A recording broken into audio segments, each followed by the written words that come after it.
ಒಂದು ಬಾರಿ ಒಂದು ಪುಟ್ಟ ಮಗು ಕಾಡಲ್ಲಿ ಹೋಗ್ತಾ ಇರುತ್ತೆ. ಆ ಕಾಡಲ್ಲಿ ಹೋಗ್ತಾ ಇರೋಂಥ ಸಂದರ್ಭದಲ್ಲಿ ಆ ಮಗುವಿಗೆ ಒಂದು ಹಾವು ಕಾಣಿಸುತ್ತೆ.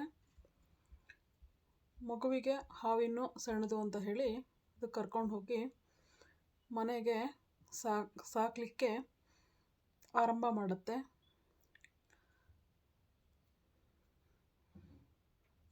ತಾನು ಹೇಗೆ ಊಟ ಮಾಡುತ್ತೋ ಅದೇ ರೀತಿ ಹಾವಿಗೂ ಸಹ ಊಟವನ್ನು ಕೊಡುತ್ತೆ. ಹೀಗೆ ದಿನಗಳು ಕಳೆದಂತೆ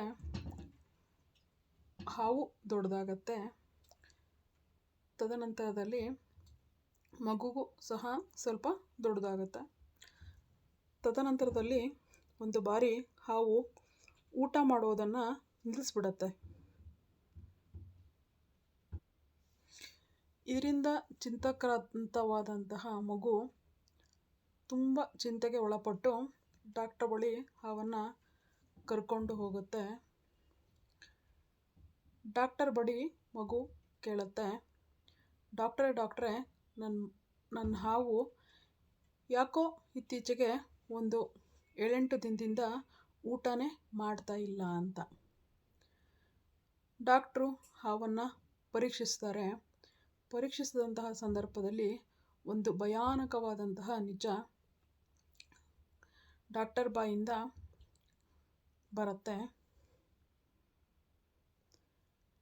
ಆ ಭಯಾನಕವಾದಂತಹ ನಿಜ ಏನು ಅಂದರೆ, ಹಾವು 1 ವಾರದಿಂದ ಊಟವನ್ನು ನಿಲ್ಲಿಸಿದೆ. ಯಾಕೆ ಅಂದರೆ ಆ ಹಾವು ತನ್ನನ್ನು ಸಾಕಿದಂತಹ ಆ ಬಾಲಕಿಯನ್ನೇ ತಿನ್ನುವುದಕ್ಕೆ ಹೊಂಚನ್ನು ಹಾಕಿತ್ತು. ಆ ಬಾಲಕಿಯನ್ನು ತಿಂದು ಮುಗಿಸ್ಲಿಕ್ಕೆ ಅವಕಾಶವನ್ನು ಕಾಯ್ತಾ ಇತ್ತು.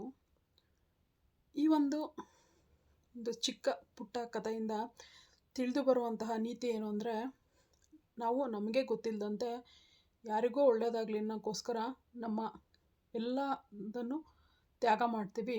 ಅದು ನಮ್ಮ ಒಳ್ಳೆತನ. ಬಟ್ ನಾವು ಸಾಕದಂಥವರು ನಮ್ಮನ್ನೇ ತಿಂದು ತೇಗಲಿಕ್ಕೆ ಕಾಯ್ತಾ ಇರ್ತಾರೆ. ಅದಕ್ಕಾಗಿ ಮನುಷ್ಯ ತಾನಿಡುವ ಪ್ರತಿ ಹೆಜ್ಜೆ ಪ್ರತಿ ಮಾತಲ್ಲೂ ಸಹ ಜಾಗರೂಕನಾಗಿರುವುದು ಒಳ್ಳೆಯದು. 1 ಸೆಕೆಂಡ್. Thank you.